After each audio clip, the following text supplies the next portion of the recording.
advisory panel today declined to endorse the Pfizer vaccine booster shot for people over the age of 16. The vote was 2-4 approving it, 16 against. During the deliberations, panel members suggested older, vulnerable populations might benefit from the boosters, but noted insufficient data among younger groups and concerns over potential increased risk for heart inflammation, particularly among males 16 and 17 years old. The committee was charged with voting whether the safety and effectiveness data from Pfizer's clinical trial supported approval. Again, it was voted down. The meeting included members of the FDA's Vaccines and Related Biological Products Advisory Committee, as well as officials from the CDC, Israel's health ministry, and vaccine experts and Pfizer representatives. Dr. William Gruber, Senior Vice President of Vaccine Clinical Research and Development at Pfizer, noted Phase 3 trial data indicated waning protection over time from 96% vaccine efficacy to within 2 months after the second dose to about 84% by the 6th month. What's interesting about this is this is bad news for Cousin Eddie, Joe Biden, and there's a number of commentary that is basically saying, okay, if they can't have the booster, is the Pfizer vaccine done? Because right now it sounds like if you don't have the booster, your going to be your original vaccine is going to be ineffective. So again, Friday afternoon, more bad news for Joe is released and pushed under the carpet. I mean, it really is the Friday is the best day to do this show because that's the day they put everything under the carpet that they want to hide.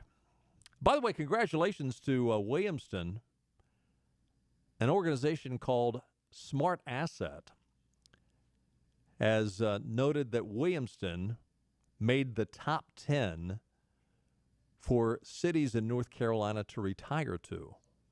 The study took into account tax burdens, access to medical care, recreational opportunities, and social activities. And Williamston came in number 7. Hendersonville, North Carolina, came in number 1. A lot of towns out west. In fact, Williamston was the only county really east of I-95. It looks like. This is how they came out. Number 1 was Hendersonville. Number 2, Hickory, North Carolina. Number 3, Marion. Number 4, Brevard. Number 5, Roxborough, North Carolina. Number 6, Pinehurst, North Carolina. Williamston came in at 7th. Forest City, North Carolina, 8th. Reidsville, North Carolina, 9th. And Black Mountain, North Carolina, came in at number 10.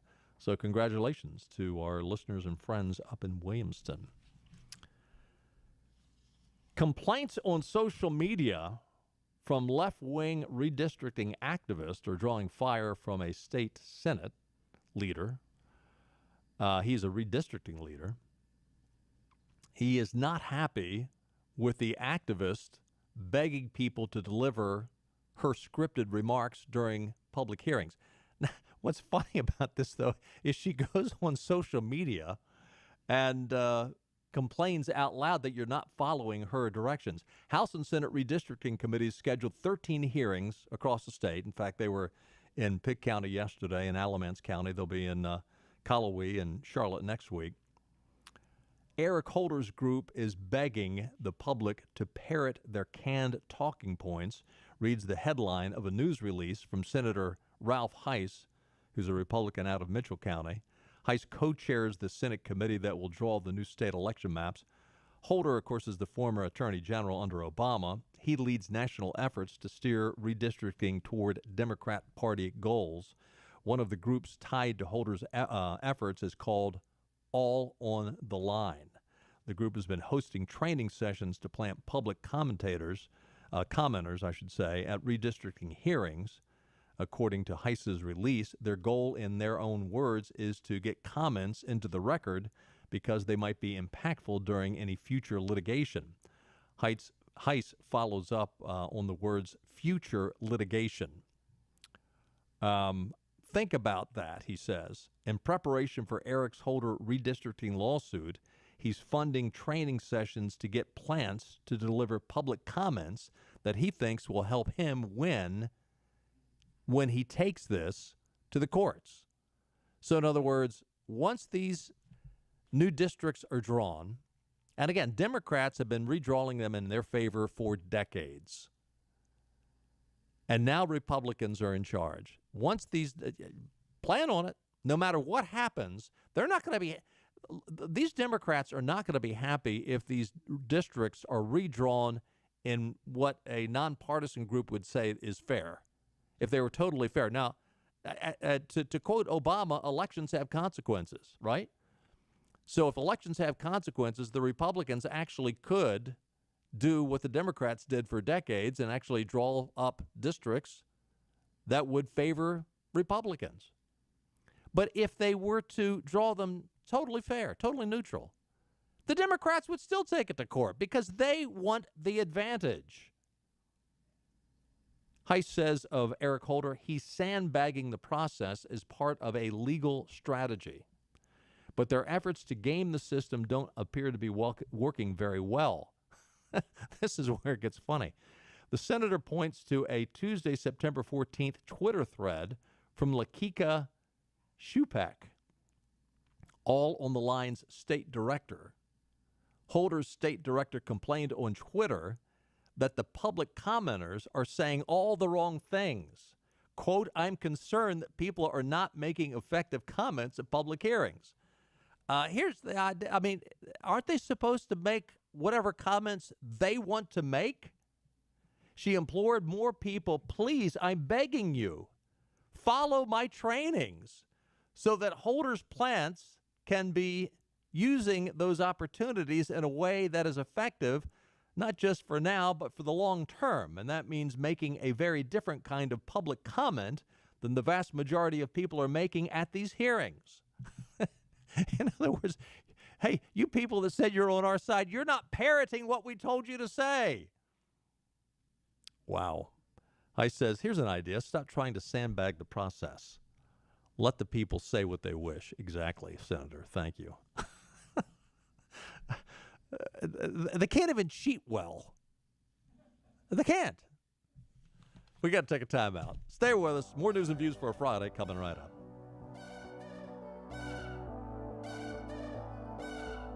And we're on location at one of my favorite places in the whole planet because this is some of the best food you're ever going to eat in your life. We are at Nino's on Red Banks Road in Greenville. It's one of my hangouts. It's one of the places that I love. I got my friend Pietro Pasalacqua. How'd I do? You did great. Let's talk about the food. What makes this place? I know it's special Italian from authentic Italians, but tell us why it's so special. Because everything we do, it's really what we came up on the menu from what we did at home, from my grandparents, my parents. So it's exactly what we eat at home, and that's what the way we cook. That's why it's special. And the atmosphere in this place is special also. From the bar to the two dining areas. You got two different dining areas, and now the weather's nice, so there's going to be a lot of folks that want to eat outside. Yeah, we have two rooms. One room is designed a little different. We're also working on the patio to make it more attractive and more useful in the summer with a cocktail service. And we're always improving our services. And, of course, my friends here, my buddy, Chef Massimo, who I love, and Sal and Pietro, you guys do a great job here. Not just Italian, but I had a great pork chop here the other night. You got great steaks, too. Mm-hmm. Yes, we're also adding filet mignon in the future on our menu. And Massimo is coming out with a really good side dishes for it. And so we're really excited to come out with new meats and fish dishes. All right, Nino's on Red Banks Road in Greenville. Same people that give you Marabello's and the great pizza that you get at Marabello's, but this is fine dining at Nino's. If you haven't been here, you don't know what you're missing. Come see them at Nino's on Red Banks Road. And Pietro, what is that famous saying about Nino's? The food that you enjoy with people that you love. Top Dog Academy is Eastern North Carolina's complete dog training facility. Top Dog provides an excellent environment for dogs of all ages with training services and work week daycare. Top Dog is located on Highway 43 South, just 4 miles from Bells Fork, and features a comfortable, healthy environment and a spacious facility for daycare and a brand new, beautiful facility for training. Call 752-8215 or visit TopDogOnline.com. Come on out Highway 43 South to Top Dog Academy, where we know dogs. Living easy is the sound of children laughing as you make memories with neighbors and friends. It's the sound of nothing at all. It's the smell of the salt air. Hear the waters against the marsh grass. See the beauty of our coast. Bow Coast, located in Beaufort, North Carolina. Southern living's best small town. To require their workforces are fully vaccinated. Democrats call it. The right decision was necessary. It's not about freedom. Republicans call it. It's exactly about freedom. this unlawful mandate. Condescending to Americans. What happens next happens here with Tom and Benny on Talk 96.3 and 103.7. Welcome back in. Quick look at your weekend weather forecast tonight. A chance of showers, mostly in the earlier part of the evening. Otherwise, partly cloudy. Low around 69. Chance of rain tonight, 50%. Tomorrow looks pretty good. Mostly sunny, a high near 87. Tomorrow night, mostly clear, low around 69. Sunday, more sunshine with a high around 89. So a good-looking weather forecast for your weekend. WNCN is reporting that a federal court has denied another request from convicted murderer Jeffrey McDonald. He is asked to be freed over his age and failing health. Now, you might remember Jeffrey McDonald was a former Army captain and surgeon. He will continue to serve 3 life sentences for the 1970 murders of his pregnant wife and 2 young children. McDonald's now 77. He has filed numerous other unsuccessful challenges to his murder convictions, which have been repeatedly rejected by federal courts at every level. McDonald's latest appeal was filed in November of last year. He asked the court to grant him compassionate release and reduce his life sentences. On April 9th, U.S. District Court Terrence Boyle denied McDonald's motion. McDonald appealed that decision. The Fourth Circuit Court of Appeals dismissed the appeal through an order issued yesterday.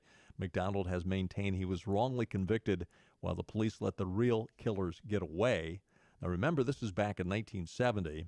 He claims that a group of hippies slaughtered 26-year-old Colette McDonald and their daughters Kimberly, 5, and Kristen, 2, during a drug-fueled attack in 1970 that left him severely injured. McDonald called police on February 17, 1970, because he was awakened by screams of his wife and daughters and was attacked by intruders. He said the intruders, 3 men and a woman with long blonde hair and a floppy hat and boots who carried a lighted candle, chanted, "Acid is groovy, kill the pigs." Prosecutors still maintain that evidence shows McDonald killed the family members and wrote the word pig in blood over their bed in an attempt to imitate Charles Manson and his murders, which happened 6 months prior to that. I don't think Jeffrey McDonald is going to get out anytime soon. Congratulations to Keith Kidwell. He was the primary sponsor, I should say, of House Bill 447. Hard to believe we needed to get this bill passed. It seems like it would be common sense. What did this bill do? It's an act protecting the religious rights of hospital patients by preserving their right to receive visits by clergy members during hospital stays that occur even during a declared disaster or emergency. So basically, if you're dying, if you're Catholic and you wanted the last rites, you couldn't get them previously. Now, common sense, you would think would allow. Now, and there are caveats in here that, if it's in the middle of a pandemic or something, the clergy would have to be tested to make sure they're healthy. But the idea that clergy can't come in and be with patients in the hospital, well, now this is a state law. And the governor signed it. Surprisingly, he didn't veto it. I mean, I guess even the governor has got a certain line of demarcation. This is an interesting story, just caught my eye out of the News and Observer, another example of fake news. It was a longer article, but the article opens up saying employers all over are struggling to fill jobs as the pandemic continues and rising COVID-19 cases stemming from the contagious Delta variant means higher risk for grocery store employees. That means a smaller pool of available workers, cashiers, shelf stockers, blah, blah, blah. And that means that, among other things, this week, Harris Teeter, the Matthews-based grocer, announced it will temporarily shorten all store operating hours until further notice. You know, the thing that caught my eye is the reason why they don't have workers primarily is not because of the pandemic. Primarily, it's because of the response to the pandemic. It is the Biden response to the pandemic. Let's pay people not to work. And it's working. Stop the money, stop the free money flow, and those jobs will be filled up real quickly. You know, liberals wanted to get the minimum wage up. Congratulations, they did it. Since they couldn't force the employers to do it, so what they did is they'll flood the country with money that supply and demand. There's no workers out there. You got to pay them more to bring them in, right? I mentioned earlier there's a story that came out earlier this week in the National Review, and it covers a number of these organizations that are trying to get Americans, Christians, Afghan allies out of Afghanistan under the Taliban. And let me say, this is sort of a disturbing story. So if you have got kids in the car, you might want to turn off the radio. This is a little disturbing. One group called the Afghan Rescue Crew describes itself as a private group of U.S. veterans and civilians volunteering to save as many vetted at-risk Americans and Afghan allies behind Afghanistan as possible. They are one of several private groups attempting to get Americans, green card holders, and Afghan allies out of the country. The good news for the Afghan Rescue Crew is that they have so far rescued hundreds and transported them to third countries safely. The bad news is the organization says that it has a list of thousands at-risk Afghan allies still in the system. The group strongly disputes the U.S. State Department's characterization that there's only 100 Americans left. They think it's closer to 1,000. There are interpreters and other Afghans who worked with the U.S., I should say, and coalition forces who don't know if they'll be on the Taliban's target list. Then there are some very super high value targets who know for certain they're on the list. You know, the Taliban is doing things like they will find someone's that they think were helping the American forces. They will call up this individual on their phone if they can get the phone number, and they will tell them that they are someone from the U.S. Embassy. They've got their visa papers ready. Please come and meet us at such and such location. We'll get you your visa. You can get out of the country. The person shows up. It's the Taliban. They take them in. They torture them for more information, and then eventually they kill them. This is the kind of thing that's happening. The thing that is really, really disturbing, the group describes the case of an American child whose Afghan uncle was recently killed by the Taliban. We have had people shot, beheaded. They're taking kids. If you're on the run and they find out your family, find your family, they'll hurt your family and put the word out in the neighborhood that we've got your brother, your sister, or your daughter. And so you better turn yourself in or we will hurt them. And there have been reports that they have decapitated 2 young boys, ages of 9 and 10. Now, that report has not been independently verified. Again, this comes from the Afghan Rescue Crew, who have people on the ground there.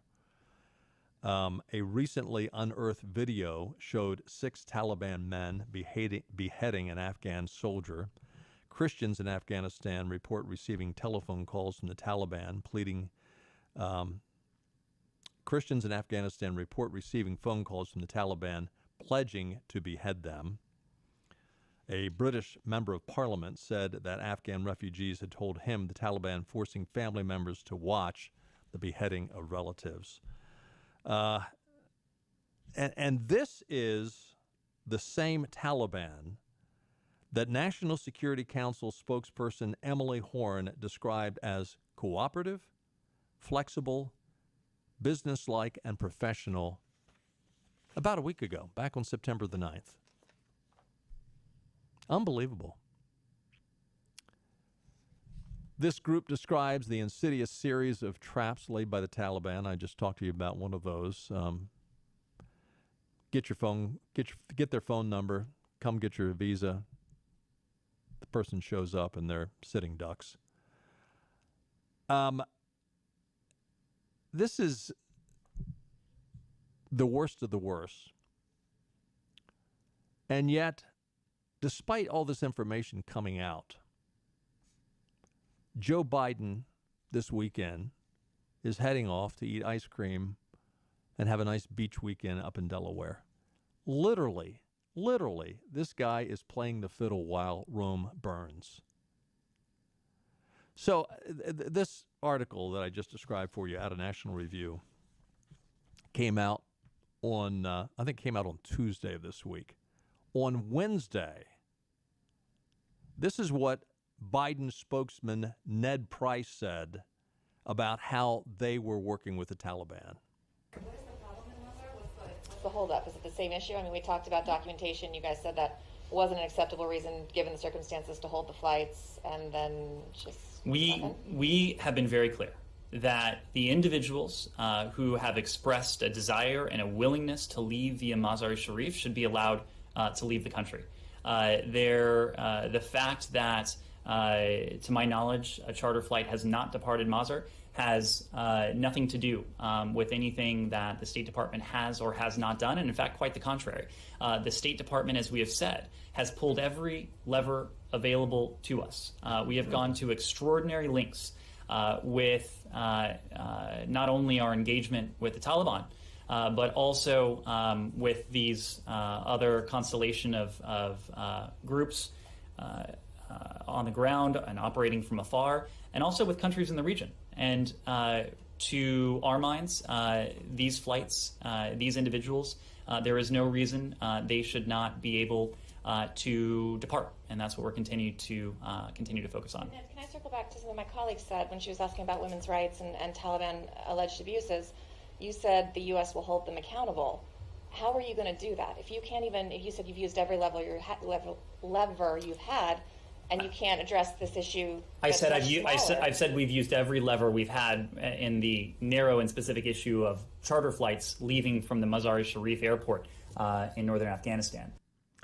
That was Biden lemming Ned Price from Wednesday. Now, I bring this up. First of all, isn't it interesting? Just over a week ago, these same people were telling us that anyone who wants to leave can leave. Now it's anybody that wants to leave should be allowed to leave.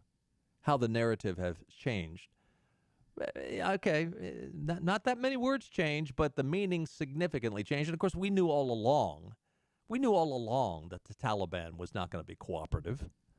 I mean, for these idiots like Ned Price, well, if they want to be recognized by the community of nations, then the Taliban will need to cooperate with us. The Taliban doesn't give a hoot about the community of nations. They're religious jihadists who kill people on a whim. They have no respect for life. And he goes on to say, well, we've pulled every lever. This female reporter, I don't know who it was, but great question. If you can't get the Taliban to just let people leave and fly out of the country, how then are you making these bold statements about women's rights? Oh, we expect the Taliban to support women's rights.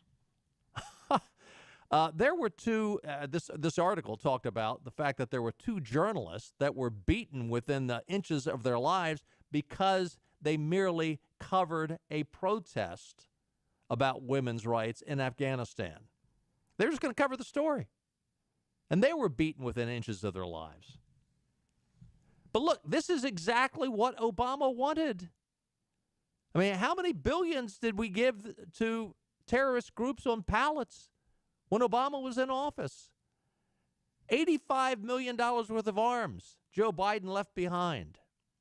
And pallets of cash he left behind. I mean, you couldn't make it up. There's no way this is because they're inept. Nobody could be that inept.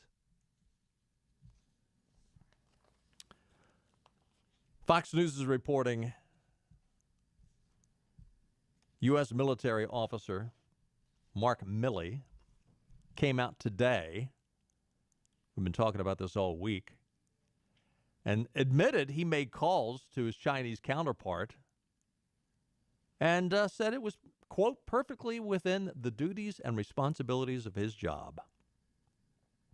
First public comment directly from Milley, called the calls routine, done to reassure both allies and adversaries in order to ensure strategic stability. How do you ensure strategic stability when it's obvious that you're undermining your commander-in-chief? It seems to me that what you're telegraphing that we don't trust our commander-in-chief, and there might be a coup going on here. There might be a mutiny going on here. Now, does that ensure our allies and adversaries of stability? I don't think so.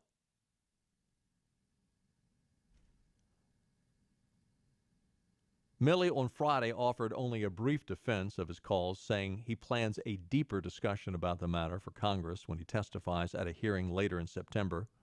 Quote, I think it's best that I reserve my comments on the record until I do that in front of lawmakers who have the lawful responsibility to see the U.S.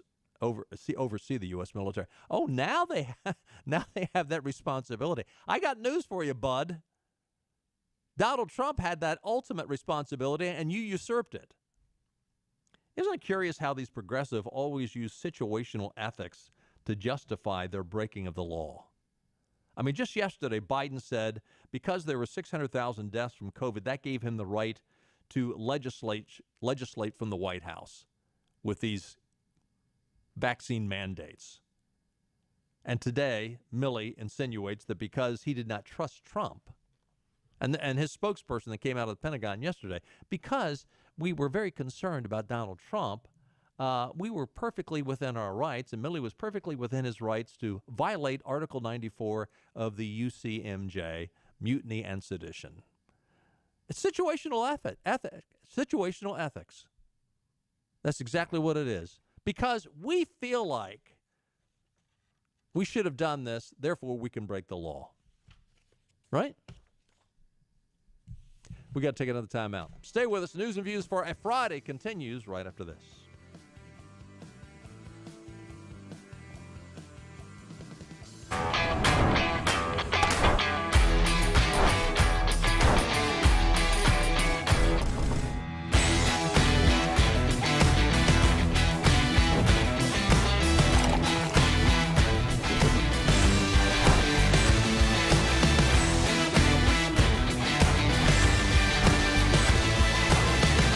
Break the chain. Eat local. Tiebreakers. Hey, this is Hank Hinton back here at Full Service Flooring in Winterville. I'm here today with Corey Little, who's the operations manager here at Full Service Flooring. Corey's been here 6 months, but you've been in construction a long time. Tell us about what you do here at Full Service Flooring. Yeah, I got over here about 6 months ago. I've been in construction for, like I said, a little over 20 years, and I've known Tim for a long time now, and he's brought me over here to see what new kind of things I can bring to the store and to our customers. And I'm in charge of scheduling, and I don't know what else. I'm in charge of everything. It seems like we work together as a team and try to pull it all together. I might do a measure one day and do a commercial floor the next day, but we just kind of all work together and pull it all together at one time. So what's new in flooring? What is the hot new thing? The hot new thing's LVP or LVT, depending on what you're looking for, which look you're looking for. It's a waterproof product. It's absolutely fantastic. You can't really beat it. A lot cheaper than hardwoods? It is definitely a cost-effective alternative to hardwoods, yes, sir. So, Corey, how is business right now? And business is good. Despite the pandemic, we're still seeing a lot of new customers in the store, and we get an opportunity to introduce our products in a lot of different situations right now. Corey, you've got a lot of experience in the construction industry. how is that helping you here with people, helping people with flooring here at Full Service Flooring? Sure. I try to take the experiences that I've gained over my time in construction to help apply that to the flooring, whether it be with what the structure is made out of, the subfloor that we're going over top of, or maybe even just how it coordinates with your kitchen cabinets in construction or in your bathroom, and how the tub and everything all ties together. And a customer can just come here and see you anytime? Absolutely. We're here 6 days a week, and we just love to see a new customer in here anytime. They can always call us and schedule something with us so we can make sure we have our time allotted for them. Corey, thank you so much. That's Corey Little here at Full Service Flooring. Come see these guys. They're on Tilco Drive in Winterville, 756-9308, and fullserviceflooring.com.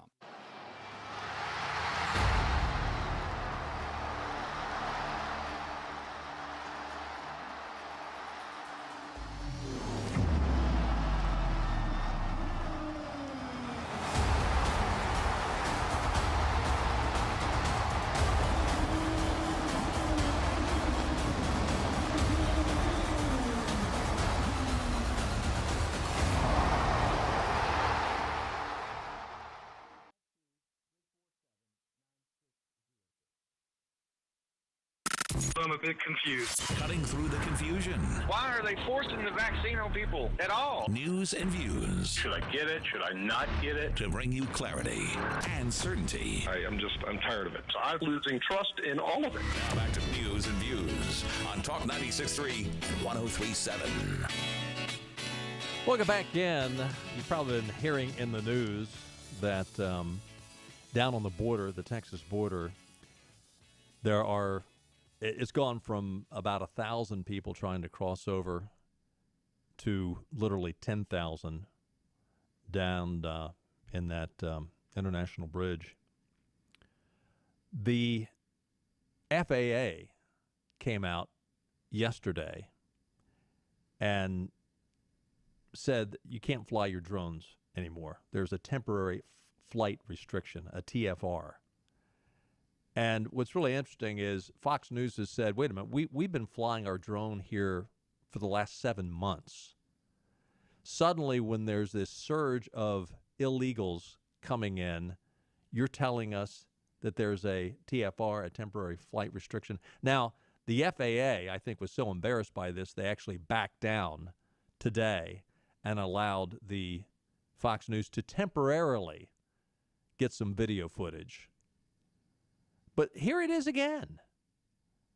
The Biden administration is weaponizing agencies under their control just like the Obama administration did with the IRS. I mean, literally, I guarantee you, this directive came from somebody in the White House to the FAA. Don't let them continue to get video footage. It makes us look bad. Whole reason.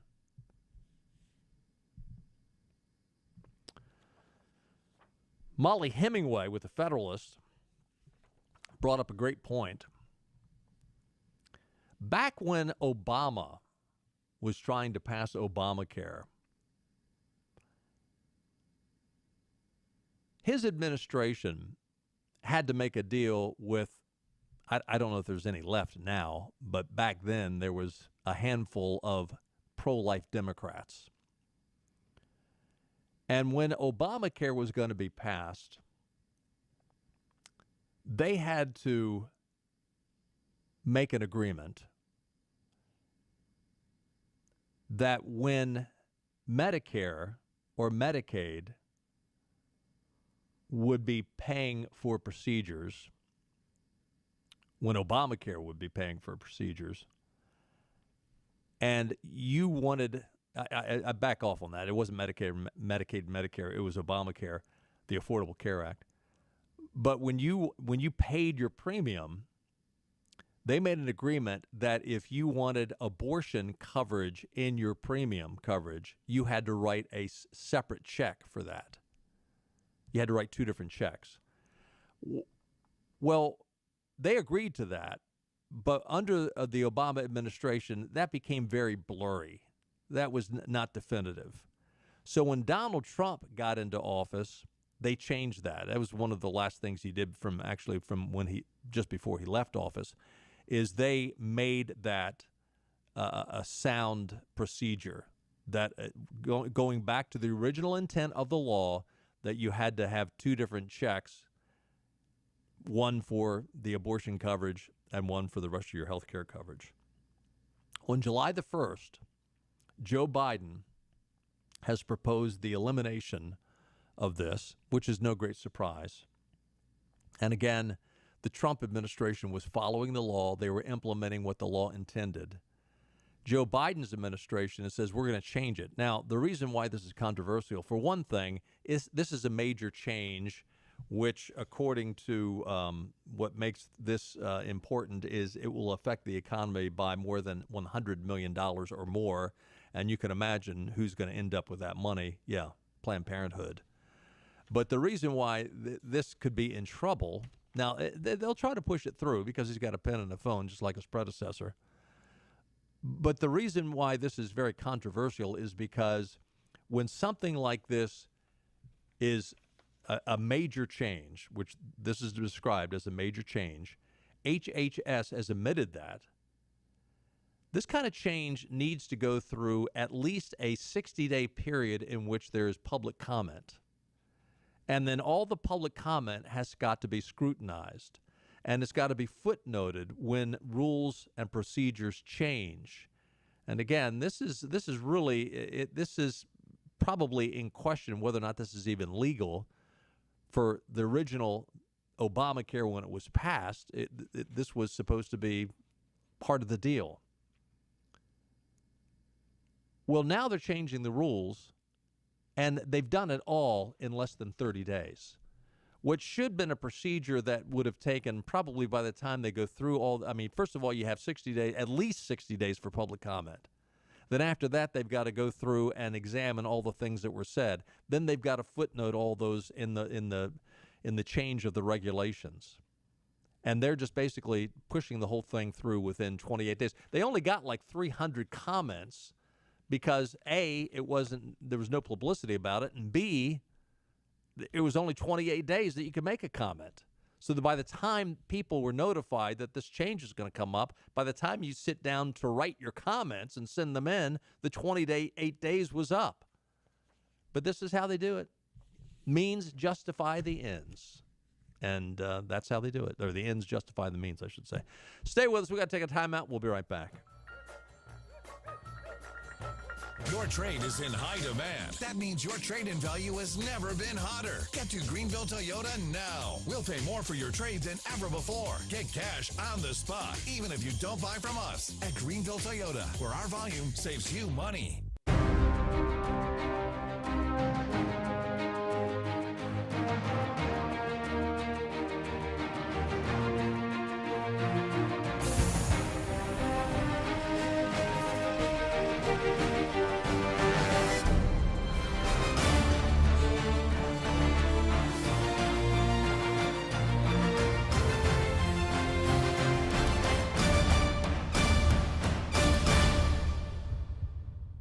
Air Service is back at Pitt Greenville Airport, offering safe, clean facilities and flights from American Airlines. That means the short commute, quicker lines, and better prices that get you where you're going fast and easy. See it for yourself. There's great things inside at Pitt Greenville Airport.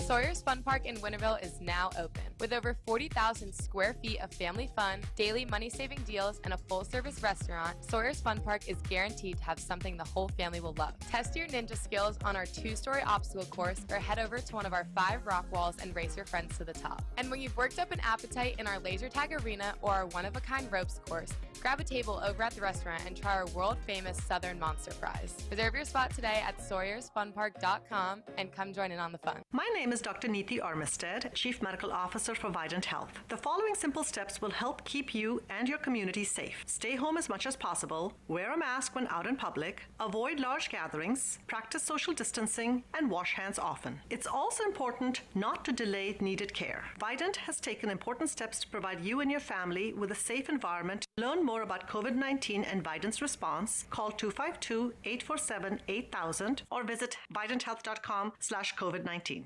Acre Station Meat Farm, along with Lane Angus Beef, bring you Farm to Fork Beef. Stock your freezers now with affordable beef boxes, just in time for the grilling season. Farm to Fork Beef brings quality local beef to your family. from your traditional butcher shop, Acre Station Meat Farm. Come on down to Acre Station Meat Farm and find out why we're #1 in fresh cuts and friendly service.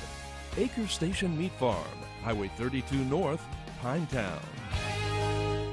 Air Service is back at Pitt Greenville Airport, offering safe, clean facilities and flights from American Airlines. That means the short commute, quicker lines, and better prices that get you where you're going fast and easy. See it for yourself. There's great things inside at Pitt Greenville Airport.